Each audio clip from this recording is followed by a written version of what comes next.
नमस्कार साथियों, स्वागत है आप सभी का आपके अपने परिवार यूपीपीएससी स्टडी आईक्यू पर। देवियों सज्जनों, स्टार्ट करते हैं अपनी 10 मिनट की सीरीज को और इस 10 मिनट में वो खास एंशिएंट हिस्ट्री और मिडिवल हिस्ट्री के उन क्वेश्चंस को देखने का प्रयास करेंगे जो हमारे एग्जामिनेशन के दृष्टिकोण से बहुत ज़्यादा महत्वपूर्ण है।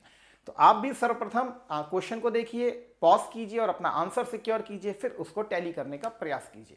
लगातार इनके नोट्स बना करके चलिए, यही आपकी वास्तव में एग्जामिनेशन की पूंजी के रूप में काम करेंगे, जिसको आप आखिरी में बेसिकली आसानी से रिवाइज कर सकते हैं। तो चलिए आज के पहले क्वेश्चन की तरफ चलते हैं, लेकिन इसके यहाँ पर जो भी पीडीएफ होती है वो आपको यहाँ पर शेयर कर दी जाती है। आप सभी से बहुत विनम्र निवेदन है, अगर नहीं ज्वाइन किए हो अवश्य ज्वाइन कर लीजिएगा। ये मेरा पर्सनल टेलीग्राम चैनल है जिसमें आप मुझे पर्सनली मैसेज कर सकते हो, और ये हमारा ऑफिशियल टेलीग्राम चैनल है जिसमें आप कनेक्ट अवश्य हो जाइए। चलिए पहले क्वेश्चन को आपके साथ देखने का प्रयास करते हैं। निम्नलिखित कथनों पर जरा विचार कीजिए। लिखा है, संस्कृत में ज्योतिष को दर्शाने वाला शब्द होरा शास्त्र ग्रीक शब्द होरोस्कोप से लिया गया है। हॉरोस्कोप से लिया गया है, ठीक है। हेलियोडोरस शिलालेख ग्रीक विशेषताओं के प्रभाव का एक शानदार चित्रण हमारे सामने प्रस्तुत करता है।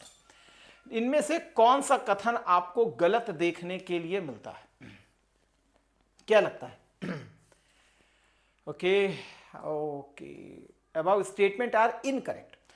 केवल एक, केवल दो, दोनों ही गलत हैं या दोनों ही गलत नहीं हैं? तो देखिए, सबसे पहले देखिए तो संस्कृत में ज्योतिष को दर्शाने वाला शब्द जो होरा शास्त्र है वो वास्तव में हॉरोस्कोप से ही लिया गया है। ये बेसिकली एक ग्रीक शब्द है, और कहते हैं कि भारत जो है, वारामिहिर ने भी बेसिकली कहा कि भले ही यूनानी जैसे भी हो, लेकिन ज्योतिष के मामले में क्या कहते हैं, वो काफी ज्यादा एडवांस किस्म के हुआ करते थे, और वास्तव में भारत में बहुत सारी ज्योतिष की चीजें जो है उनसे बेसिकली ग्रहण की हैं। वैसे अगर आप देखेंगे तो जब हम वैदिक काल के वेदांगों को भी देखने का प्रयास करते हैं तो वैदिक वेदांगों में भी एक है आंख। तो आंखों को ज्योतिष से बेसिकली कंसीडर किया गया है। नाक जो है उसको बेसिकली शिक्षा से बेसिकली कंसीडर किया गया है। तो ऐसा नहीं कि पहले ज्योतिष का हमारे पास था नहीं, ज्योतिष का था, बट यूनानियों की इसमें एक स्पेशलिटी हमको देखने के लिए मिली है। तो दैट्स वाई ये आंसर बिल्कुल सही है। दूसरा, हेलियोडोरस का शिलालेख ग्रीक विशेषताओं के प्रभाव का शानदार उदाहरण है। तो आप जानते हैं कि हेलियोडोरस बेसिकली शुंग शासक भागभद्र के दरबार में विदिशा में आया था। ये एंटियालकीट्स का राजदूत था, और ये विदिशा में आता है और वहां पर गरुड़ पिलर स्थापित करवाता है और अपने को स्वयं को भागवत के नाम से बेसिकली संबोधित करता है। वासुदेव के सम्मान में गरुड़ पिलर को बेसिकली स्थापित करवाता है।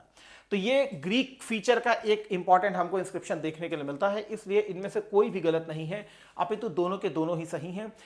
इंडो यूनानियों ने ज्योतिष के विकास में बहुत सहायता की थी। संस्कृत ग्रंथों में अगर हम ग्रहों की गति को संदर्भित करने वाले कई यूनानी शब्दों का उपयोग किया गया। होरा शास्त्र जो है इसका हमको वर्णन मिलता है। बेसनगर का हेलियोडोरस स्तंभ जो है वो ग्रीक विशेषताओं का एक सुंदर उदाहरण देता है। इस हिसाब से दोनों ही आपके ऑप्शन सही थे। चलिए नेक्स्ट क्वेश्चन देखते हैं। आर्यभट्ट के बारे में निम्नलिखित कथनों पर जरा विचार करें। आर्यभट्ट ने आर्यभट्टियम, ठीक है, की रचना की, जिसमें गणित के साथ साथ खगोल विज्ञान की अवधारणाओं का भी उल्लेख किया गया है। ओके। सेकंड, आर्यभट्ट ने अपनी पुस्तक में शून्य का पहली बार एक संख्या के रूप में उल्लेख किया है। इनमें से कौन सा कथन आपको बिल्कुल सही देखने के लिए मिलता है?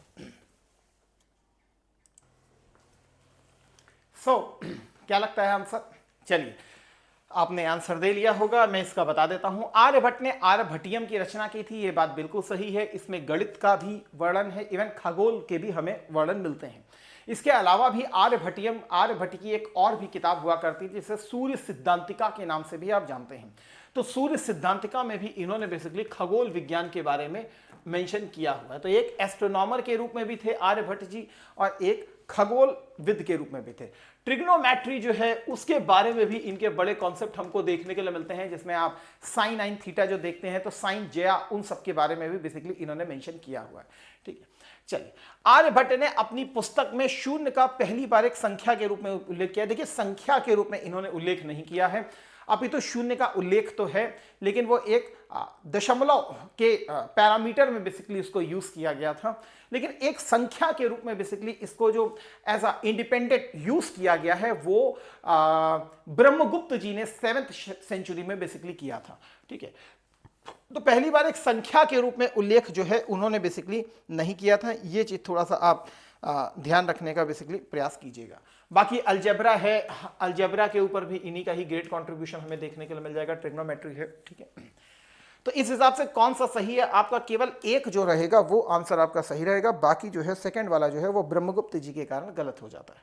चलिए यहां पर आप देखिए, ब्रह्मगुप्त ने स्पेशली जो अपनी किताब लिखी थी जिसे ब्रह्म स्फुट सिद्धांतिका लिखी थी, इसमें इन्होंने स्पेशली शून्य का जो है पहली बार एक संख्या के रूप में उल्लेख किया था अपनी किताब में। अपनी पुस्तकों में उन्होंने ऋणात्मक संख्याओं को भी मेंशन किया था। तो ये सारी चीजें इनके रूप में मेंशन थी ब्रह्मगुप्त जी के टाइम पीरियड पे। इसके अलावा थर्ड क्वेश्चन की तरफ चलते हैं। कौन सी बात जो है वो सिंधु सभ्यता के लोगों की एक खास विशेषता आपको बताती है? उनके पास बड़े बड़े महल और बड़े बड़े मंदिर भी थे। वे नर और मादा दोनों देवताओं की पूजा करते थे।